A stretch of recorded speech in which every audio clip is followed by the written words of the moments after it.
everyone. Monday, good morning. It's 12:01. We usually give everybody about a minute to join. I am live every Monday at 12 p.m. Eastern Standard Time, and all my lives get posted on my YouTube channel after if you find value in them. I generally have things to talk about based on what comes up from the comments from the week before, what input I get from my group, what's going on, and of course I take your questions or comments to that if you're joining the live. So thank you so much for joining. We had a wonderful weekend. We had the last new moon of the year. Actually, there's one more new moon. I think it's December 31st or so, but I couldn't do a meditation. Everyone's busy at that time. Nobody is in the mindset to do this. So I'm like, December 1st, the last sort of working new moon of the year, in which we can project ourselves into 2025 with our goals, with our wishes, with our desires. And we had a 20-minute meditation in my group, and it was like we were using a bell, and the majority of us fasted or fasted after lunch. And it's very, very important to gather your energies before you do this kind of projections. We came with 5 clear goals. We sounded the bell. And from now on until the end of December, don't forget, if you're part of my group, we're going to use the bell every single night. And every single night, choose from one of those 5 goals, just one. So let's say it's love or body or work or money or life in general. You're thinking about that in your sats, in your state akin to sleep, and you're sounding the bell as many times as you have assigned for that. Just as per the meditation. So this is very simple exercise, but let's please do it between now and the end of December as much as you can. And again, this should take you about 30 seconds to envision your goal, to fall into that state, and to ring the bell and go to sleep. I'm so glad for those of you who told me they really enjoyed the meditation. Somebody said, more than one person said it was very, very powerful. They felt the group. We had like 4 groups depending on time zones. And they gathered together at a certain time. We all did it at 10 p.m. I did it 10 p.m. Eastern Standard Time, and everybody did it at 10 p.m. their time zone. We had 4 time zones. The bell that we used this time, Erica, was, I've talked about it for maybe 2-3 weeks already for my group to procure it if you're part of my group. And what we do is subconscious mind training with sound. Right? That the sound of a bell is imprinting each of the goals that we have for 2025. But if you missed it, no worries. You can go back to it and still do it, perhaps for the next new moon, although I'll have a new meditation for the next new moon, but we're using the bell the whole month of December. 60-day challenge that's available in my bio. The majority of people on this live would already have it or do it. If you want to restart yours, right? So we restart after 60 days, we give it a break, and then we restart. I'm restarting mine, just for clarity, on January 1st. So I just finished one round of mine. I'm taking a break. I'm going to work with the bell for the month of December, and I'm restarting mine January 1st. If you want to start it with me, again, there's power in the group. There's power in more than one person working in the same direction, calling into the formless substance, the same affirmations, the same things. And so if you want to do it with me, January 1st is the start. For the books, I gave you guys a whole bunch of books to read over the holidays. If you had to pick one, okay, I brought this one back because I'm just skimming through it. I read it many times. The Power of Your Subconscious Mind. This is, I would say, the most fundamental book in the work of meditation, in the work of mindset and meditation. Manifestation. In the work of understanding manifestation the way I present it. And that is all about the subconscious mind connecting to a higher mind. Now, this is not God in my interpretation of everything that I learned and I read. God is on top. The creator, whatever you want to think of it, not the religious God, but the creator. And then there's this formless substance to which our subconscious mind is connected. And this formless substance is what shapes based on the contents of our subconscious mind. So this is the simplified version of how I see reality, how I teach reality creation. And then everything that we do from there is based on this fact, right? The way we access the subconscious, the way we give instructions, the way we expect the universe to form around us. The universe is neutral. Once again, it's not God, it's neutral. And from this view of reality is how we construct all our practices and everything that we do. Next year, I want to focus on lucid dreamings. I really believe in dreams. So I want to, we had too much going on this year to do it, but I already asked the group if they're interested, and quite a few people are interested. So I want to focus on being able to lucid dreams. Here's my thinking here is, if we can project our thoughts to affect reality, this is like having a lucid dream, right? So when we're having a lucid dream, what's happening is you control the dream, right? In your lucid dream, if anybody had that, I hope it wasn't just me, but in my dream, for a few seconds, for as much as I could in my dream, I knew I could do anything, and I did it. And I did crazy things, okay? One lucid dream I had, I was like, oh, I'm dreaming right now. I'm gonna step in front of this bus just because I know I can't die. I did it. I know, it's just like random thoughts. When you feel that sense of power, of absolute power, and you're indestructible, you get to do some crazy things just to experience them, you know? And I remember that feeling of this bus just going through me. And it's just really interesting. So cultivating that power in the dream that is this reality, I think they're related, you know, and then, you know, if you learn to lucid dream, you'll feel much more confident in this dream. That's what I'm thinking. It is a wild feeling. So Meg, you did have lucid dreams? Yeah, it's such a wild feeling. It's so empowering. One time I had a lucid nightmare, and there was like this 2 people chasing me, and I just woke up in the dream, and I realized I went up to them and I was like, are you kidding me? I am the one who made you. And they kind of backed off. They were like, you know, I was like, you know, I can do anything to you right now. And it's just like that take back of power. It's incredible. It's such an incredible feeling. Yeah, not often. Nobody has them very often. I have them like 2-3 times a year at most. I'm very grateful when they come. I'm very grateful. It's just like understanding that reality is so much more than what we are presented with, you know what I mean? Okay, so I want to get into the material. You guys usually ask me questions if you have along the way. I put a video last week in regards to manifestations that are natural occurrences and manifestations that are man-made concepts, and I want to talk about that. So many times, like I have quite a few points here, so if you're interested in this, or maybe you haven't manifested a man-made concept, this is the time to pay attention. In my video, I gave this example of the difference between having a cottage experience, being at a cottage, and manifesting yourself as a cottage owner. One is a natural occurrence, which you can do via visualization. The other one is a man-made concept, which you cannot do via visualization. Like visualizing and insisting on a visual will probably put you in that circumstance where you are in the lake, in the cottage, on a boat, looking at a cottage from inside, from outside. And it's not necessarily going to mean that you will be the owner of the cottage, right? So being the owner of something does not necessarily mean the experience, or rather the other way around. Having the experience doesn't necessarily mean you also own it. Driving a Lexus doesn't necessarily mean you own a Lexus. Dancing at a wedding doesn't necessarily mean that you're the bride. Okay. And so I want everybody to think of some of the manifestations they had. If you're having difficulty with something you're manifesting right now, I bet you it's a man-made concept. And, you know, at this point, I don't really try to convince people that this is how it works, that, you know, your mind affects reality, creates things. But, you know, I used to, let's say last year, and even sometime this year, I had this account for about a year and 8 months, I think. And what I did is I gave my group all sorts of natural occurrences to experience. And they had so much fun with it, right? Like a snake, a flamingo, a turtle, even like small sums of money, because, you know, being small, you don't have to change inside. And then they were all manifested. And because these are easy, very, very easy. But what happens with man-made concepts, those require a change. So this is a simple way to look at manifestation is, if something would change you, if you had it, you got to change to have it. Let me say that again.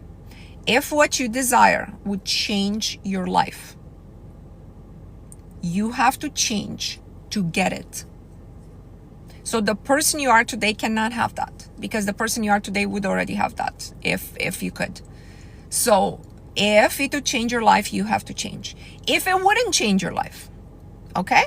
Like, for example, swimming in the lake and the visualization that you're doing to become a cottage owner would not change your life. Those are just visualization of experience. Seeing a turtle, seeing a flamingo, getting $100. None of this changes your life. And those are very, very easy to obtain. That's why a free coffee is so much easier to get than to manifest, even today, if you try, than $1 million. Right? Because you know, your subconscious knows, with $1 million, significant elements of your life would change, right? Maybe you would change yourself, your level of stress. If you have, $500 in your bank account, if tomorrow you have $1,500,000 in your bank account, your inner state will be different, which means you have changed.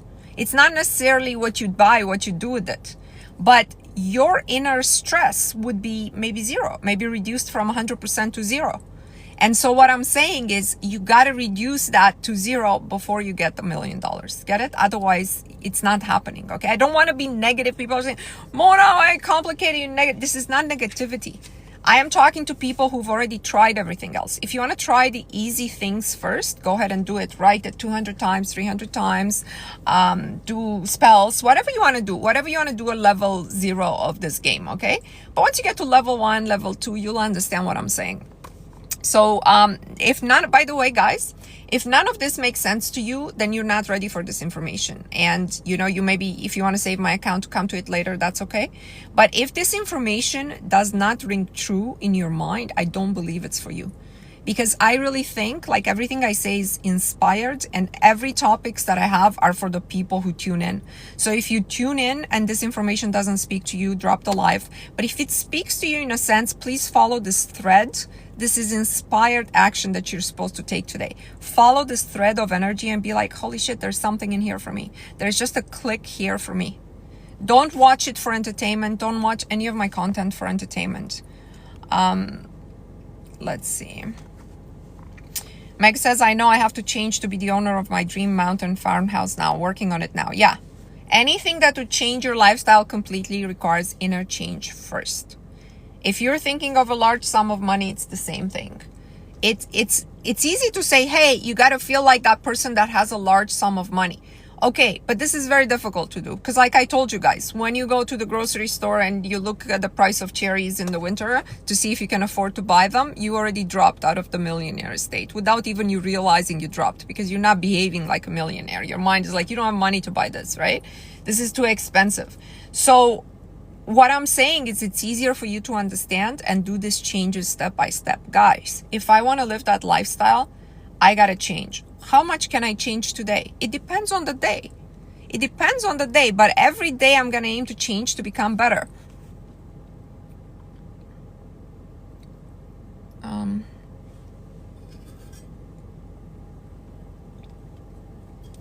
How did you change when you manifested your 3D business? Okay, so when I manifested, I had a successful corporate job that was beginning to get bullshitty in about 2014. And I was with this company for 9 years at the time, or 8 years at the time. And I manifested, to summarize the story, I was thinking, if I get $50,000, like a one-time payment, one-time shot from somewhere from the universe, I will have enough I had a business idea, I'll have enough, I know what I want to do, I'll start this, and it will support me. I was a single mom back then. It will support me for a few months in the same lifestyle and what have you. And in early 2015, they let me go with a package of net to me $52,000, okay?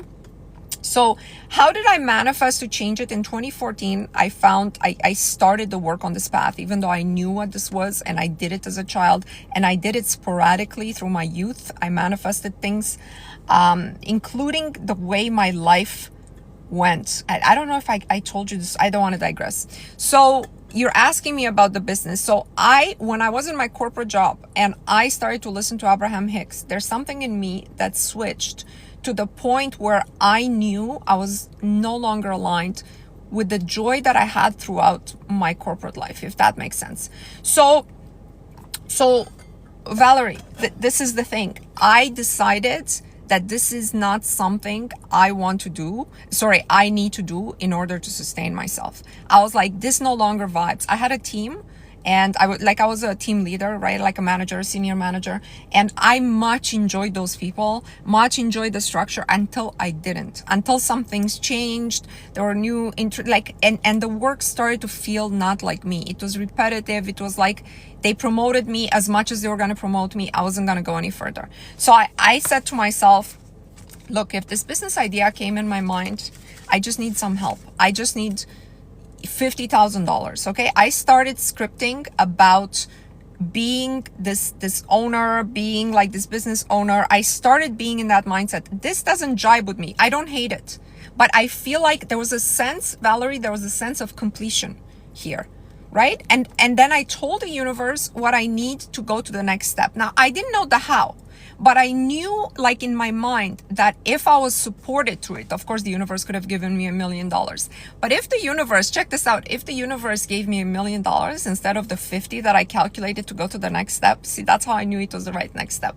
I may not have opened that business and done that thing.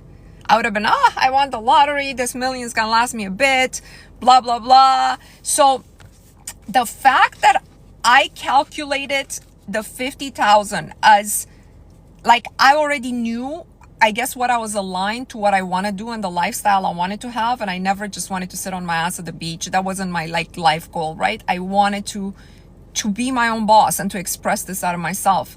And so when this money came in exactly that amount, I knew that I had not missed the purpose that I had. Get it? Now, at the time, I didn't know about negative manifestation. And I'm realizing now that that money could have come in a negative way, even though some people would look at the job loss as a negative way. But I'm so thankful it didn't come as some insurance payout or something like that. So now when I ask for specific things to go to the next step, if I don't get it, I know that's not the right next step. If I get it, like, I always focus on with harm to none and for the good of all. Okay, this was like a long story, so I hope you got something out of it, or maybe the answer. I don't know if I digressed. Anyone feel their breathing pattern change? Okay, that's not a question for me. I just want to see. Okay, so I had 2 comments on my video about man-made concepts versus natural manifestation that I want to read. Just give me a second here to pull them up. So one of it, I asked the people, have you guys experienced something like this before? So somebody said, this is so true. A few years ago, I saw a 3 million pound house. And I said, I would live here one day and imagine myself there and wiping the kitchen counter. And this year, I had a client that lived in this house. I guess it's a real estate agent. And I visited the house, I spilled something and ended up wiping the counter. Are you guys listening to this visualization? It's exactly what I'm talking about in the video.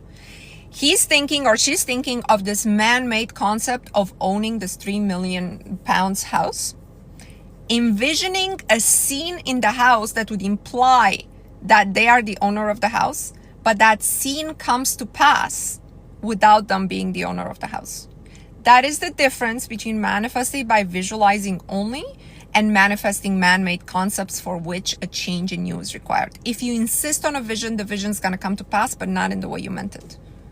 This is kind of the same story I had with the ring, right? When I decided, like, yeah, I wanna get married. You know, it's so easy. Neville describes it. You see the ring on your finger, it will happen. And then I find that ring the next day in the parking lot. Because I wasn't ready. I hadn't changed anything in me to take me from single to married inside myself. Right? To the ideal partner, because it's easy to get married to just anybody, but to the ideal partner, right? So I just found the ring because that was the visual. The visual was the ring. I didn't make any changes, so I just got the visual. If you're not making changes, but you're good, you're talented at this, you will get your visual, but it's not going to mean anything.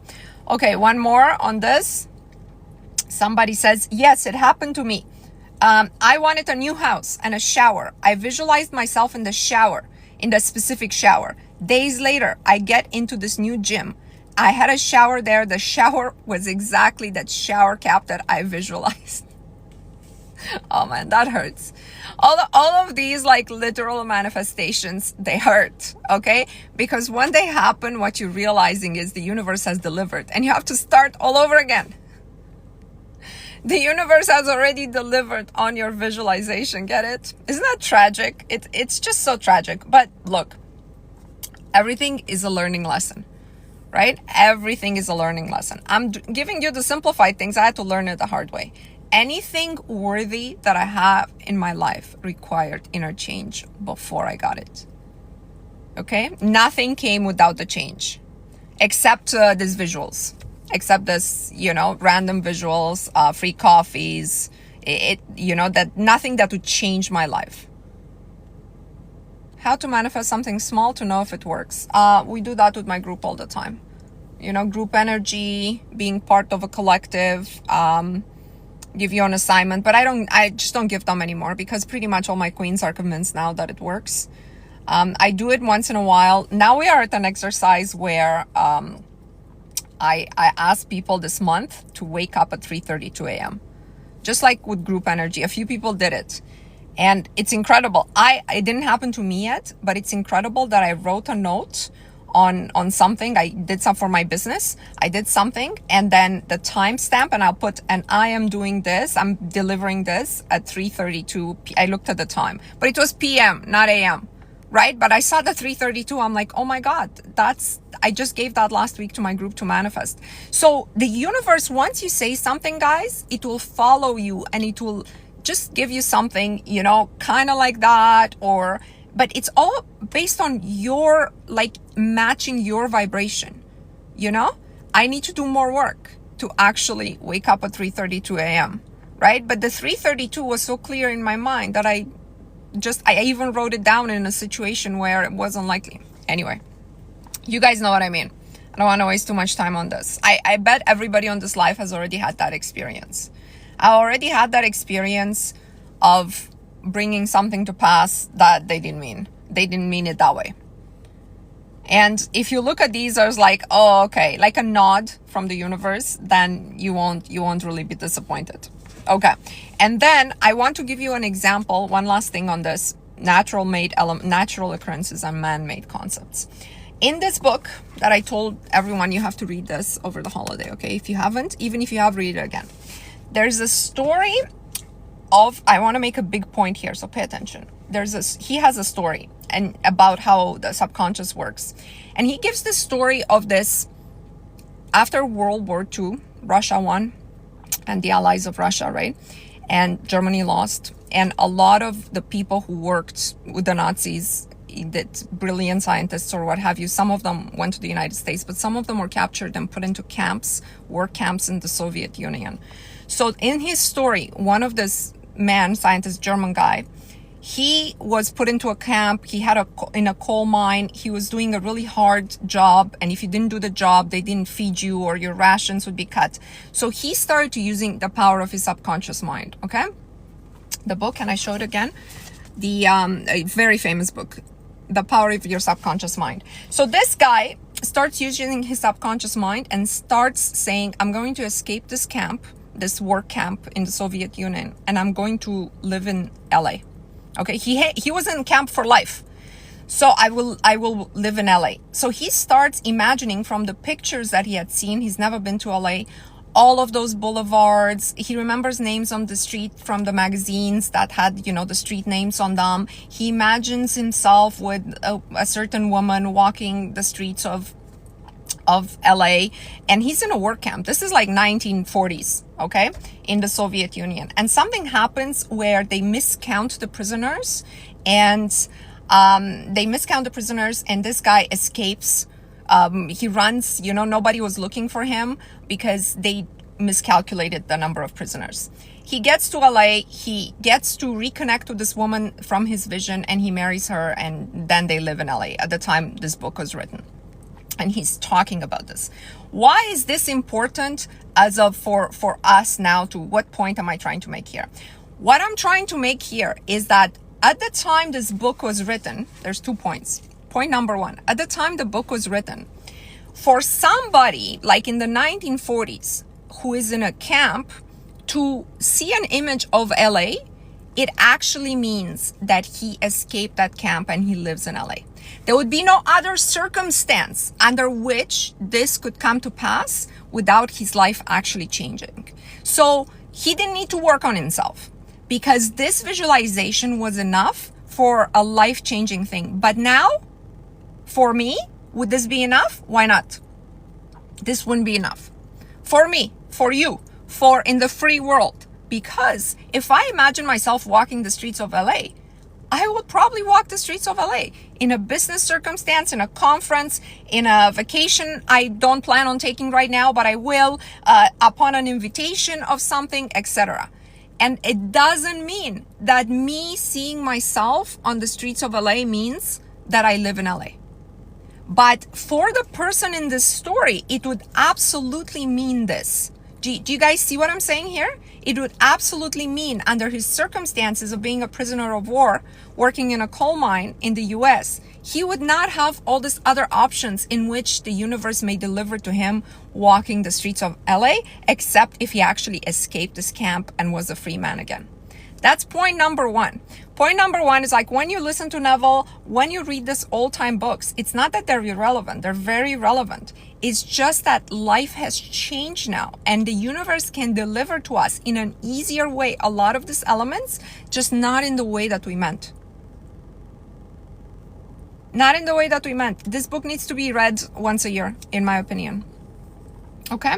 My whole obsession is with the subconscious mind and its contents and how it relates to reality. That was point number one from that story. Thank you. Point number two from that story, that guy, okay, who got a beautiful life in LA and got everything that he envisioned, was he a good guy or a bad guy? He was probably not a great person, right? Because he was a prisoner of war. He worked with the Nazis. Who knows how many people died because of him, because of what he was working on. That's how he became a prisoner of war after World War II. And so point number two, I tell you this, guys, all the time. The universe is neutral. Every time you stop and you ask yourself, hey, how come that person got it? I am so much better than them. This doesn't work. You're making a huge mistake. It doesn't matter to the universe if you're a good person or a bad person. It doesn't matter to the universe even how many people may have passed away because of you. It doesn't, the power, this access to the formless substance is given to anybody who can do this work. 100% neutral. That's why the universe is not God. You can have any interpretation of God, but the universe is not God. Ultimately, the universe is a machine. Anyone can access it. Drop your guilt and shame right now. Drop your guilt and shame right now because they don't matter. I mean, they're your limiting belief and limiting sets. What you did or what you didn't do does not matter to the universe, to what you can do. I want this to be very clear in your mind. Because when I read the story, that's the first thing I was like, maybe he deserved to be in that prison. You know what I mean? Maybe he deserved to be in that camp. But that's my interpretation. For the universe, there's no such thing, right? But the karmic process isn't involved in this. You're focused on the wrong things. This power that we have overrides what we call destiny. Somebody asked me about destiny. If I have time, I'm going to talk about it, or I'm going to make a video about it. But I want to talk about the comprehensive elements for manifestation. Okay, it's more like, let's put everything together. Okay, and I have a few points here that I made for you guys. Number one, clear direction that is insisted upon. Do you know where you're going? Do you know the lifestyle you want to have? Now, I don't want you to now say, everybody on this life, of course we know the lifestyle. We want to live in a 10-bedroom home, have 2 Lamborghinis, and no. Do you know, are you in touch enough with your higher self to know the life that would suit you, under which all your needs are met? Right? Not what society tells you success is. Success for you personally. Do you know what that looks like? Do you know what that schedule looks like?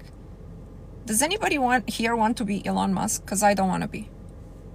I find his lifestyle chaotic and obsessive compulsive, and it's not, I would never live it. I'll take the billions though, but I wouldn't live it that way. So if you could trade spots with what society tells you this is the rich and famous, this is what you got to do. Is your higher self aligned to say, yes, make me a billionaire and I'll take on this life? Probably not.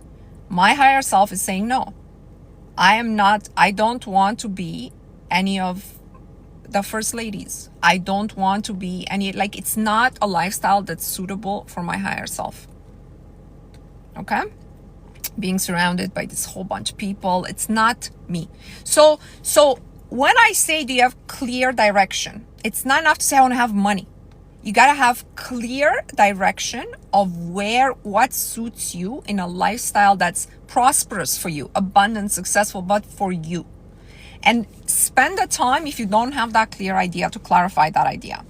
Number 2, let go of the how.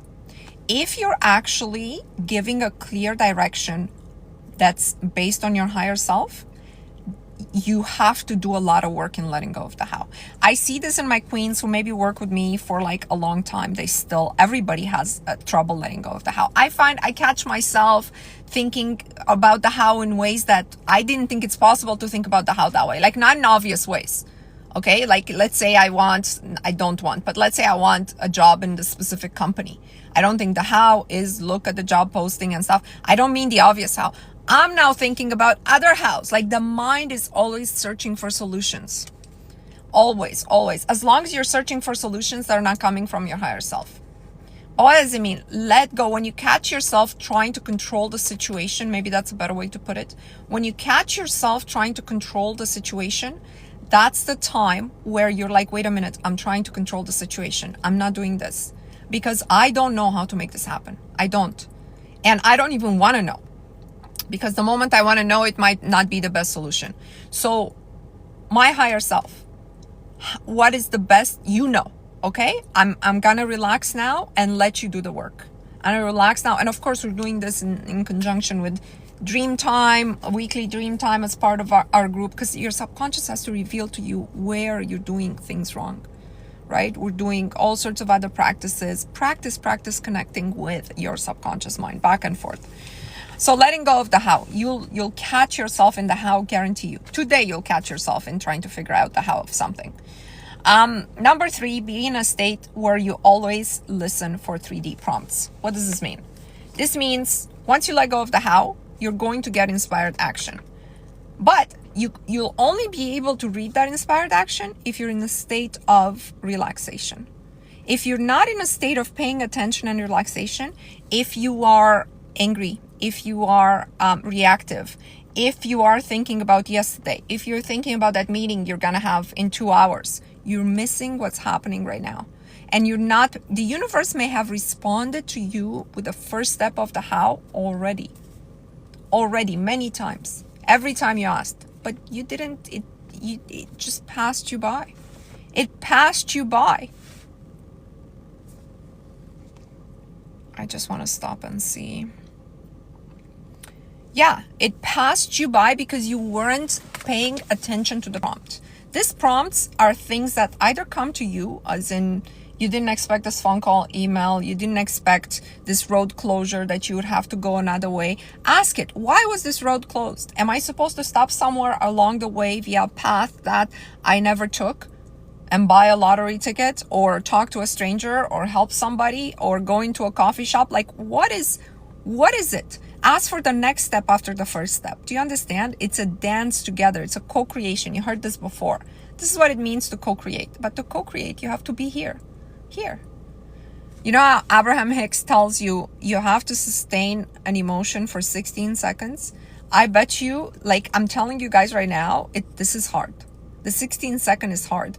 In 16 seconds, what they mean is you have to be present and feel your now moment. You're including your body and your surroundings while at the same time projecting a very clear image, but not getting lost in that image, not allowing anything from the past or imaginative pop in your head, and also not disappearing in that future, like as in a dream. You're still here, you're sensing yourself here, you're feeling yourself here, and then you're of two minds. Try to be of two minds like that, very focused two minds for 16 seconds, and tell me if it's easy, if you're able to do it. If really nothing else popped in your head. Yeah. Can anybody confirm that this isn't easy to do? Or is it just me? Everybody else already done it, has everything. Guys, it's hard.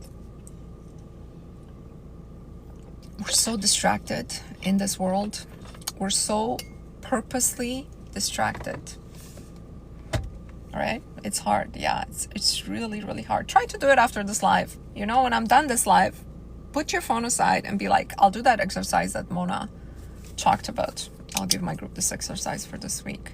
16 seconds in this dual mind, focused dual mind. Yeah, you have to keep pulling yourself back. Why did they make it so hard? People ask me, Mona, why you make it so hard? It's not me. It's the game. It's getting more and more complex. Like I said, the guy in the story from this book, he had it easy. All he had to do is envision himself on the street of LA to live in LA.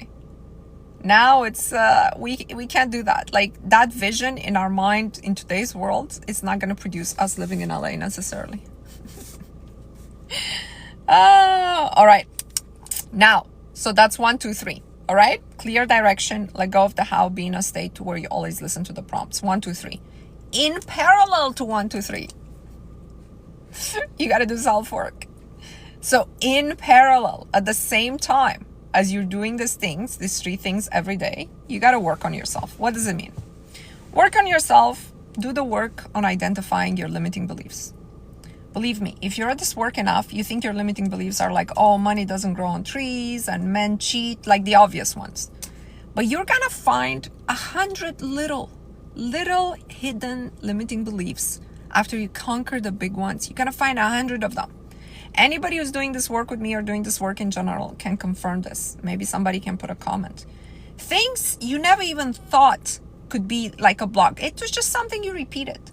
It was just something like, for me, one was for a long time is you can't have everything in life.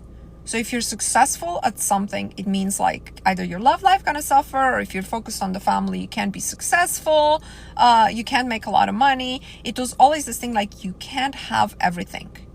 You know, if you have a loving family, something else is going to suffer, this idea. Okay? But for different people, it's a different idea. Mako says, when I ask myself, what am I scared of today? That reveals to me what my limiting beliefs is. That's a great question. Great question. What am I scared of today? What's holding me back today?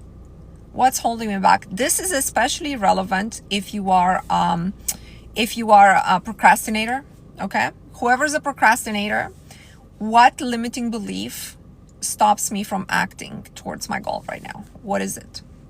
Which limiting belief? This generally, a lot of people feel very incompetent.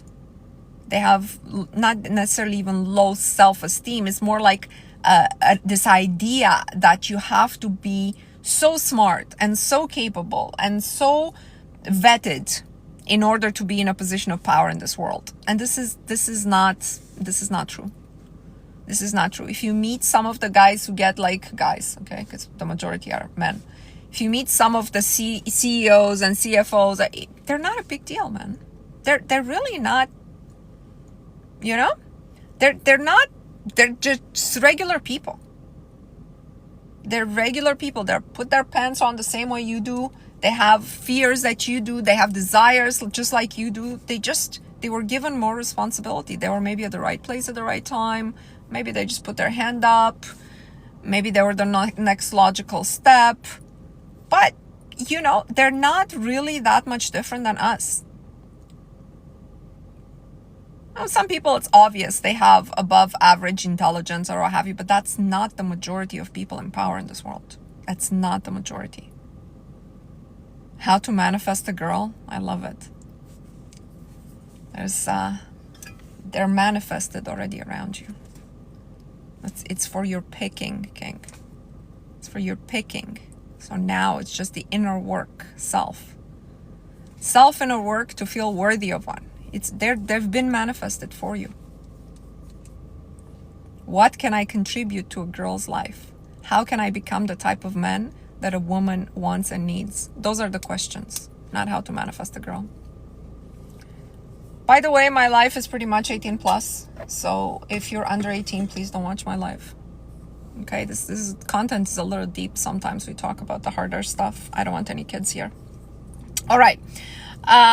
Work on your limiting beliefs daily. We talked about this. Not just identify them and they're like, oh yeah, I think that. But how are you working to change it? Hang on a second. How are you working to change it? Reaction to 3D. Reaction to 3D is probably the biggest deterrent in your growth, in how far you are from your goal. Because what happens is the world distracts us all the time.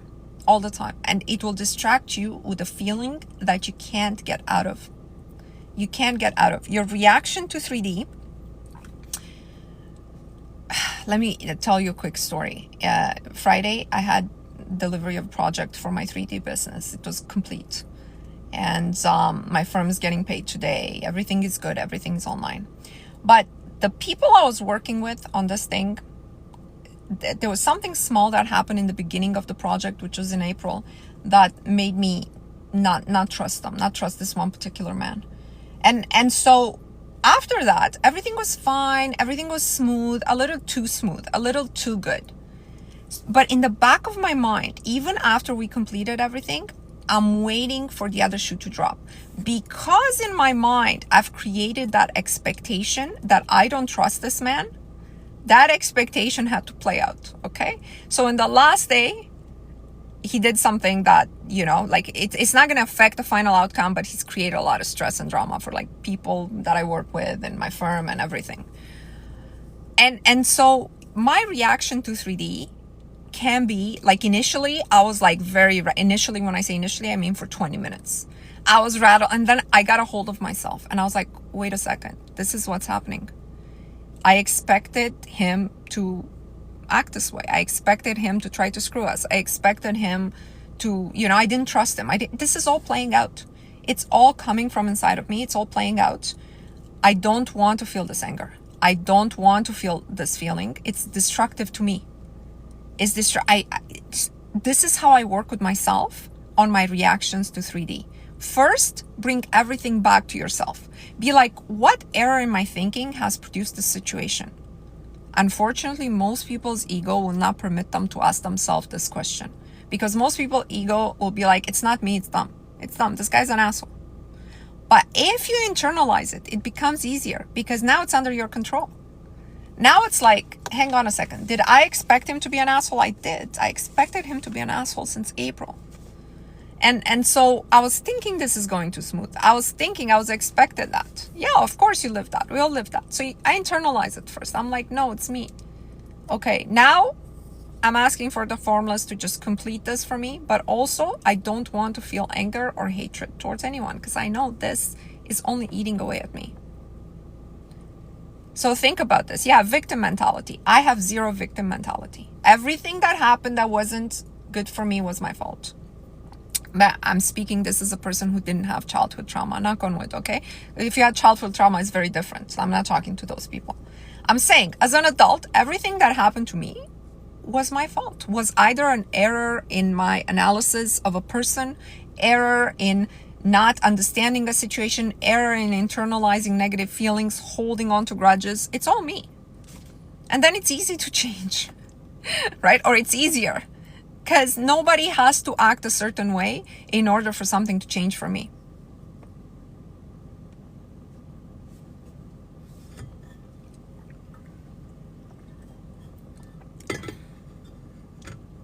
All right. Dream and interpret. I have a couple more. Dream and interpret. Very important. My work is a lot of about learning how to dream, interpreting dreams, physically doing things to induce dreams, such as not eating before sleep, not digesting anything, alcohol when the nights you want to dream. And by the way, guys, I'm okay with living a balanced life. If you want to go party Saturday, Sunday, Friday, whatever, but have your few days where you dedicate to your body and to this work. Just say Monday through Thursday, I'm not going to eat after a certain time, and I'm not going to drink, and I'm not, because I want to connect with anything that our bodies are apparatus. You can't function without the apparatus, right? You can't function. This is why monks don't drink. when they go in meditation and stuff like that. If it didn't matter what you do with your body, they would be having sex and drinking, just like us, right? But they don't, because they know in order to have real access, what you do with the body matters. I don't remember my dreams. Why? You're probably digesting while you're sleeping. That would be the simplest explanation, but of course it could be 1,000 other explanations. That explanation is valid for the majority of people, or their dreams are just processing of food and all of this stuff. Talk to your subconscious. Talk to your subconscious all the time. All the time. Just say, what is it that I'm missing here? What is it? There's always have this sense. You can think of your subconscious as anything. I see it as like around my body, but you can see it behind you. You can see it in your head. It doesn't really matter where you see it. Just understand there's this power. There's this other thing that's not physical, that's where information is stored and where it's coming from. Okay? And then, when you talk to your subconscious during the day, it's like, maybe I'm missing something here. Like I said, why is this road blocked right now? Am I supposed to go around? Am I supposed to just go around? You're just, maybe I'm avoiding who knows what disaster. That's how I always see it when I'm delayed. I might be avoiding a huge disaster. Thank you for delaying me. Or am I meant to stop somewhere along the way? The Tao, yeah, it's a good philosophy. Yeah, my teachings are a combination of what makes sense or what made sense to me from every philosophy. I'm very familiar with a lot of the Eastern philosophies, religions, Hinduism, Taoism, like a lot of them. Of course, Christianity as well, Bible. Like there's a lot of esoteric knowledge in the Bible. So, why can't I take the action by myself? I just need the permission. Because you don't know what action to take, right? How do you know what to do next? If you're saying, oh, I'm in an apartment and I want to live in a 4-bedroom home, how do you know what action to take next? Of course, you can do everything from 3D. Like I told you guys all the time, if you want to have $1 million, as long as you're young enough, in the next 20 to 30 years, anybody can have it. You go on YouTube, you search investment, you search real estate flipping, they tell you exactly what to do. I guarantee you, in 20, 25, 30 years, you'll have $1 million in the bank. That's doing it from 3D. It's a long time though. It takes a long time.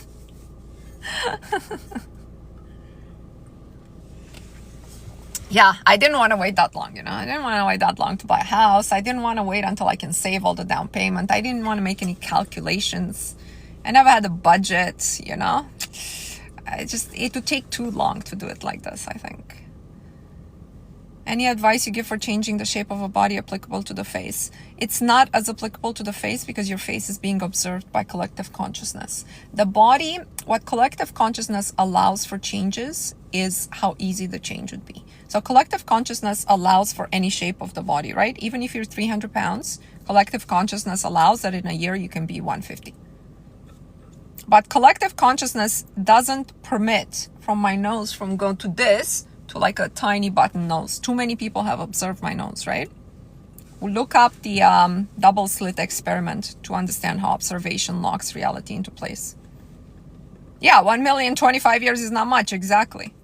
That's why you should do it via this work. Your subconscious knows how to make it faster than 3D tells you. But you can do it in 3D too. I'm not saying you cannot. Like millions, hundreds of millions of people do it in 3D, right? So that's okay. I think I have the time to talk about the question on destiny. Double slit SLIT experiment. This experiment was done about 100 years ago. You'll find a summary of 3-minute summary on YouTube with a visual. You need a visual to understand the observer effect. Double slit experiment. And this proved that light behaves both as a photon or a wave depending on who's observing it. Like the photon is like the dot, which is like a reality, or the wave depending how it's observed.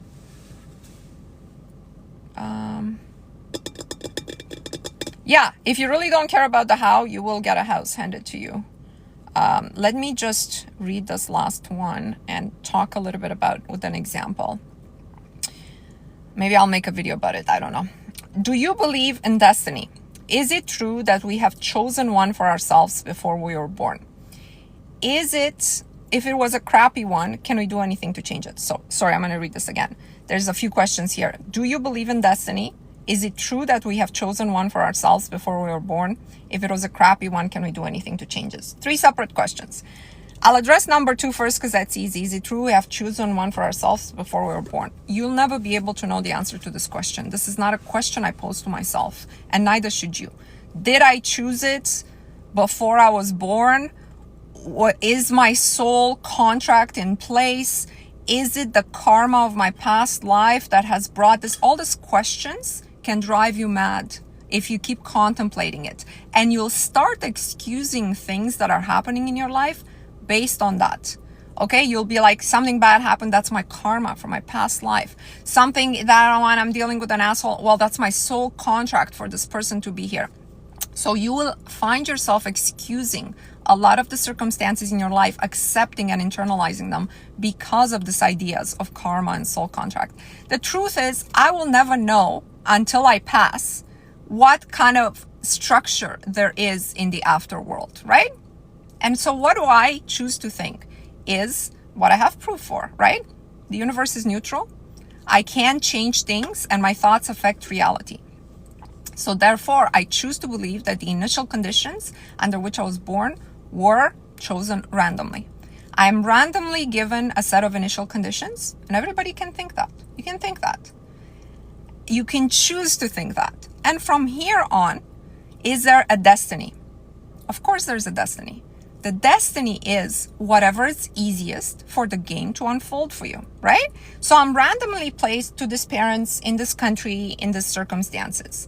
Now, what's my destiny? My destiny is more of my parents' destiny, more of yesterday, right? For most people in this world, 90-something%, their destiny is their parents' destiny. It's their, and then it goes further. It's their tribe's destiny. It's their community's destiny. It's like everything unfolds in a way that's easiest on the script. That's what destiny is. But we also have free will.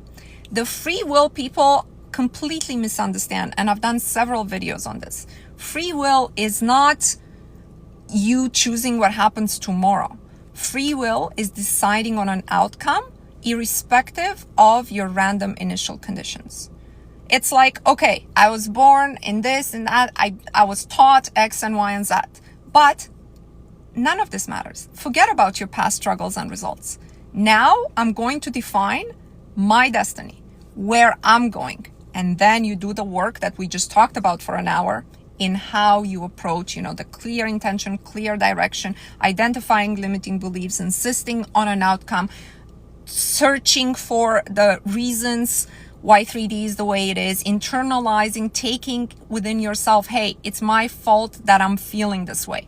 Everything that you feel is really your fault. It's really your choosing. And so it's not that there isn't a destiny. If you don't give the game input, the game will unfold on this destiny, on whatever more of yesterday. It's the fact that your destiny can definitely be changed by you and only by you. And when I say only by you, is by changing your inner to match. So I'll give you guys an example from my personal life. Most of the queens in my group already know my love life story. So basically, I just want to make it in a short version. I was dating somebody for 9 months, and then I ended the relationship because I didn't feel like my goal was to be married. I didn't feel like this person would be a complete suit match for me for marriage for later on. And so I started to, date somebody else. It had been months I haven't talked to this person. This person lived in a different place, worked in a certain job, had a certain life, had a certain group of friends, had a certain lifestyle. This person started to miss me, right? Like as normal people, when they break up, they start to miss. He sent several messages to me in the time that we were apart, but I chose to ignore them and I didn't respond to them because I had made the decision that this isn't a person for me. Now, this person made one decision, and that decision was to, after a few months of this, to show up at my house exactly 2 years ago. It was December 3rd, 2022, with like a completely changed view on life and attitude and what have you. I don't want to rehash it. The point is we are married now. And I am incredibly happy with this person. So in the context of destiny, the destiny was, we broke up. He took every action in 3D that society tells you can take, right? You send messages, you try to contact the other person, you move on, you date, you do all these things. Now imagine if inside his mind was not this huge impulse to show up at my door irrespective of me doing something or not, right? So when I unfolded this with him, because this is of interest to me, you know, from a mindset perspective, I said, why did you come? He said, I don't even know. I felt like I couldn't not come. Like I've never done this before. It's not in my nature. It's not I just felt that I needed to give it this one last push and I just couldn't not do it. And even though I struggled with the idea of just showing up, like this is a serious man. He has a high position. Like he's not just some dude who would just show up, or it means a lot for a man like that to show up, right? So why I'm saying this is he struggled against self, against his old self, against the unfolding of his destiny. He struggled. He's like, I am going to take a path that I haven't taken before. That's what it boils down to. I'm not going to just be myself, just be proud, just send these messages, just do what society tells me. I'm gonna do something serendipitous that's outside the box. And that decision that he made within himself, it was like a changing of himself, right?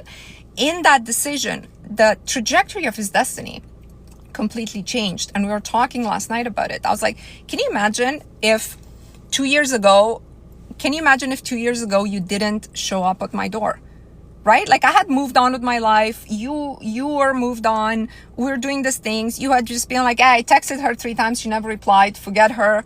You would have a completely different life. And I would have a completely different life right now. Like that one, why did you come? Like, why did you, in spite of this? He goes like, well, I struggled with myself a lot. Right? Because like I struggled, it's almost like you got to struggle with who you are and do something else when you feel the impulse to do it. Rather than quench the impulse to do it, you're just going to do it. Did you ever say to your subconscious that hopefully he shows up like that? Never, not even one time. I moved on, but you know what I did with my subconscious? And that October, I went to Dr. Joe Dispenza. I was like, in 12 months from now, I'm engaged to the man of my dreams. I am wife material. I'm married. I know for a fact that I would contribute immensely to a person's life, but it didn't, like, honestly, I tell you, hand on my heart, I'm so happy it was him. Hand on my heart, it wouldn't have mattered to me because I would only marry a man I'm in love with. So if I'm in love with that man, it doesn't matter who it is. That's the thing. Do not obsess with a certain man. I did the work for myself. I'm like, no, I know what I have to offer. I know. And what I was projecting out of me, because he was my match, was hitting him hard. Get it? Was hitting the right person really hard. And he had this impulse, like, I know I got to talk to her again. I'm going to try contacting her. I'm going to try doing that. It's incredible when I unfold, when I know the person that he is, when I know how serious and how disciplined he is about everything. It's not in his nature to show up like this. I believe him that he's never done this in his entire life. Anyways, he was married for a long time before he met me, and he was, only not married for about 3 years. So it's not like he had ample time to do this with other women, but it's not in his nature.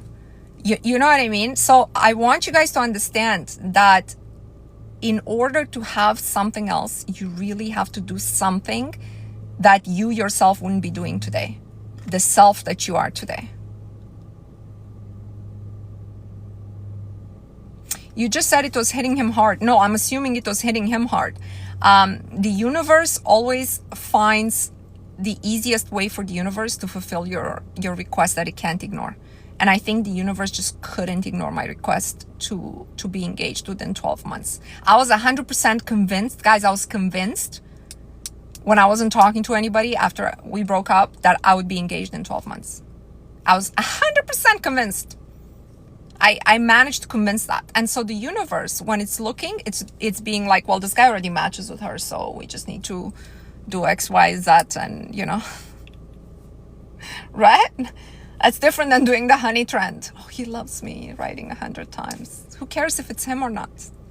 I'm the wife. I'm in love with my husband. So whatever the universe decides is fine with me.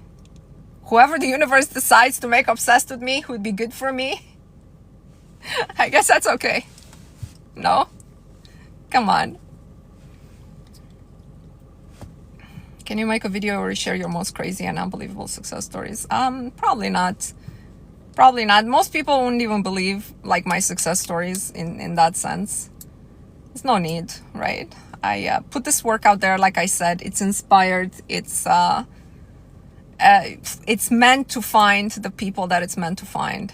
But I have some crazy stories, and I don't have even proof for them, so it's not important for me to be believed or something like this.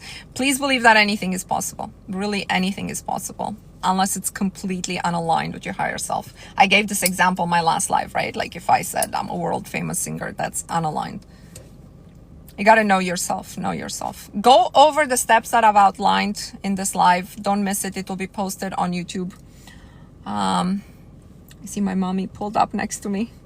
Hi, mommy. And we're going to go for lunch now.